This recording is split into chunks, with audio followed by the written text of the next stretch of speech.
This is looking like a very ghostly lion at the minute, and there is a reason for that.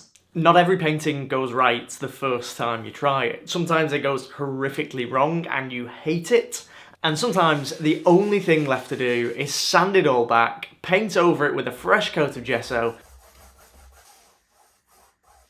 and start again. Anyway, in this video, I'm going to try and bring this lion to life. Hope you enjoy it. I started this painting without a real plan. I didn't really know what I was doing, and I just wanted something quick for YouTube, which is why I ended up having to just completely start again. And I am so glad that I did. Sometimes painting just loosely with expression and not really having a plan or any idea of what you want to create can be fun and an exciting way to paint. But for what I'm trying to create, which is something with an element of realism to it, I want life there, then starting a painting without a plan is just going to end up with a copy of a photograph. And I really don't want that. I don't need to plan out every meticulous little detail, every element of the piece, but I do need to have some idea of where it's going.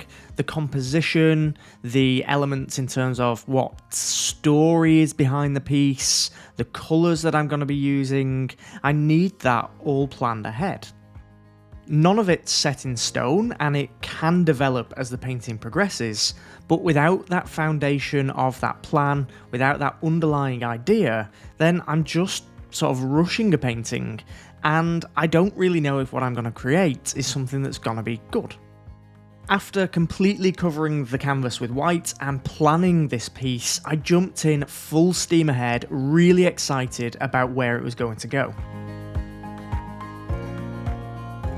I've got a little bit of this painting done. I wouldn't usually render a painting, or at least a piece of the painting, this much just in one section. I normally sort of like block in everywhere, but I wasn't quite sure what I wanted the finished painting to look like. So I thought if I got the head done, then at least I have an idea of what I want the rest of it to look like. So next steps are I'm going to work on the background and then work on the rest of the lion's body.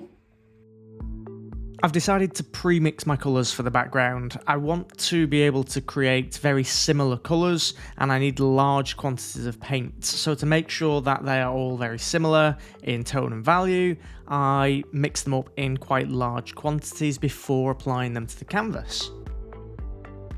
I do have a plan for the background, and normally I would paint the background at the same time as the lion itself or the subject itself.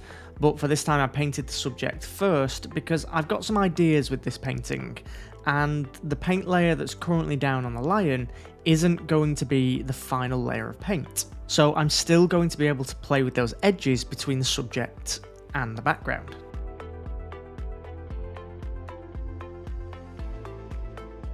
I've been filming some mini tutorials for everyone over on Patreon, and I have learned so much. I've just been using them as a way to explore new techniques, and this is the first time that I've actually tried those techniques on a large-scale original painting.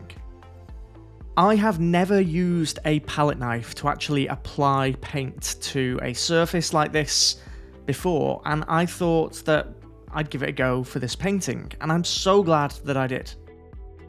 Although it does take a while and a lot of changes before I'm actually really happy with how this background turns out.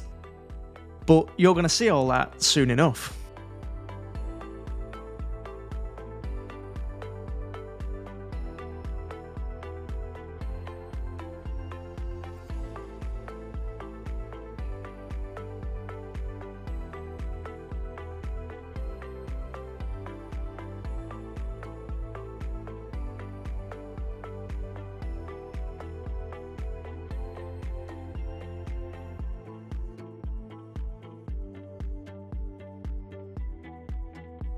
It's been about 5 days since I last worked on this painting, and as you can see, since you've last seen it, I've done a little bit more on the background. So I didn't quite like how intense or how different the lights down here were and the lights up here. So I've knocked those back and created almost like a gradient going down from dark to lighter at the bottom, but sort of neutralised it all and not made it as contrasting. And I think it looks so much better. I think it draws you more to the lion, which is obviously the subject of the picture. So I don't want you like looking at the background too much.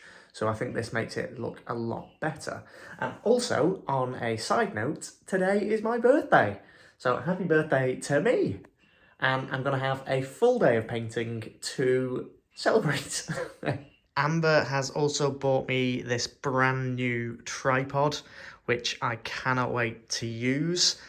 Much better than my old one. My old one was rattling around a lot and breaking, so I needed a new one. So I've got this professional looking tripod, which, yeah, let's get a camera on there and start recording. I've spent the last year really focusing on my technique when painting. Not necessarily improving it, but changing things, mixing things up a little bit, and trying to produce work that isn't just a copy of a photograph. Which is why I'm really trying to add some texture to this painting. I've also made some minor changes to my process as well. So instead of blocking in the entire painting and then working on the next layer and then the next layer as a whole piece, I've been working section by section. Obviously, I've got that initial underpainting that I knocked back with white to help as a guideline, but as a whole, I'm painting in small sections. I'm still thinking about blocking in the big shapes with a bigger brush first, keeping it simple, and then I'm starting to refine all the details on top. But with this painting, I'm focusing more on mark making than going like photorealistic with it.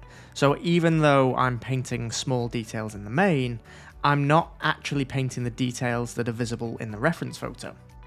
I've looked at the reference photo and I'm using it for help with the light and the shadows and where sort of some clumps of fur need to be, but I'm not going super precise with the details.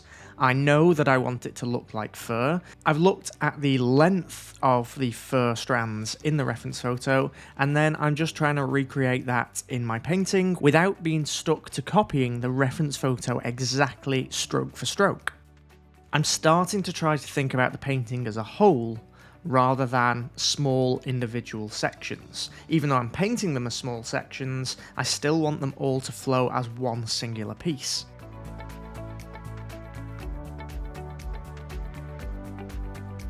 I used to start my paintings really dark as well and then work my way to the lights, with the lights being the final layer. But now I sort of block in a mid-tone and add my darks and my lights on top. Sometimes a dark will be the final layer and sometimes a light will be the final layer, but there's no real order. So you can see the process a little bit here.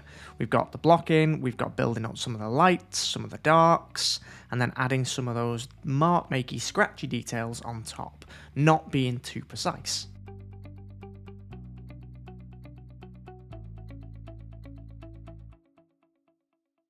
I'm on to what is hopefully the last day on this painting now.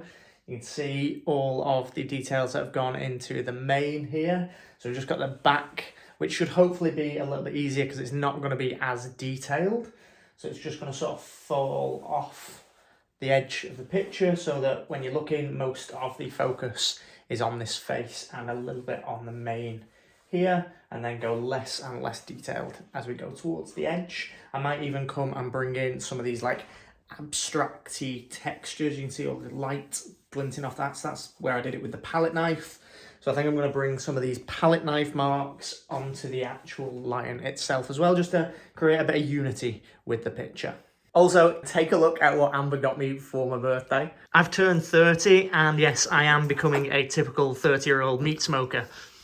There's this running joke on the internet where once a guy turns 30, they either get really into World War II, really into running, or really into smoking meat. So I know what I'm going to be doing with my weekends for a while. One of my friends has one of those barbecues, and we've been round for tea a few times, and the food has been absolutely fantastic. I cannot wait to start cooking with it. Anyway, back to the painting, otherwise all this food talk is going to make me really hungry.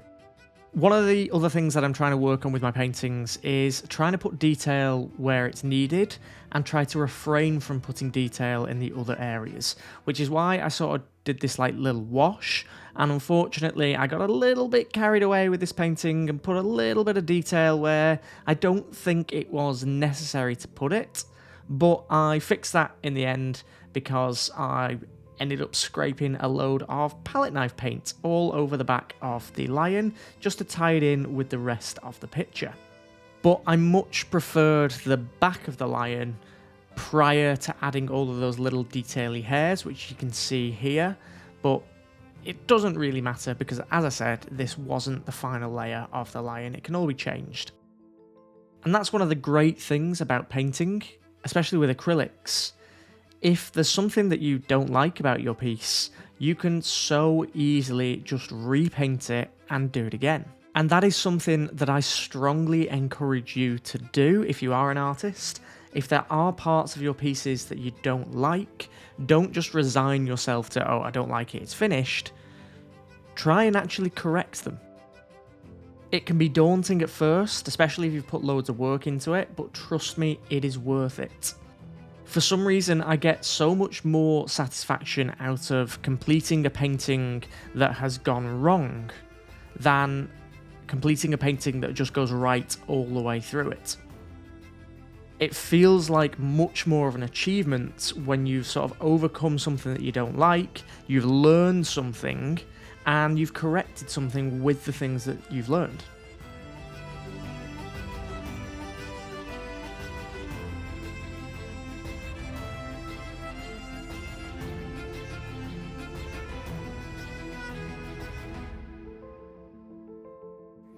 I am so close to being done now with this lion. I'm in the final stretch. There's one last thing that I need to do before I can call it finished, and I had to wait for it to dry. And while that was drying, I actually really loved the technique that I've been using with this lion. So those little like marks with the palette knife.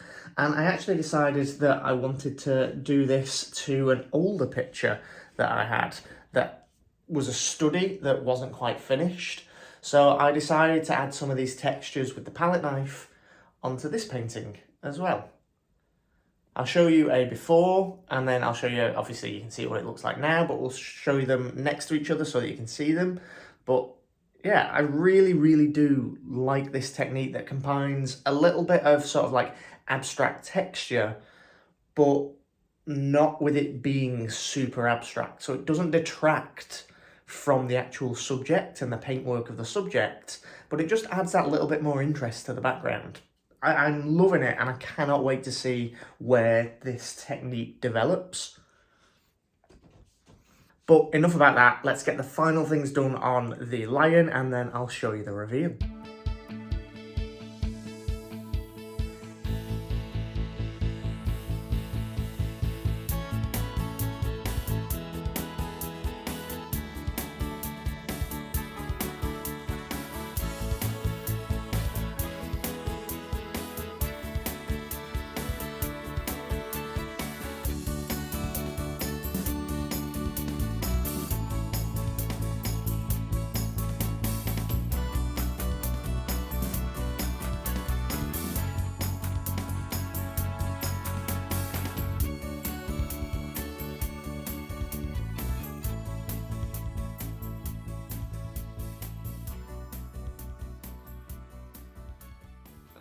I am so glad that I made those changes. I'm so glad I took the time to just like completely practically start again with this painting. I am so happy with how it's turned out now. I just did a little bit of a, you can just sort of see it in the background there. I just did a little bit of a glaze over this side just to stop you looking at it too much, just so you were like, you weren't really drawn to the head. Whereas this glaze has sort of lightened and desaturated all of that colour on that edge there, so that hopefully when I move out of the way, your eye is going to be instantly drawn to the face, which is right there, right behind me. So yeah, anyway, show you the finished piece.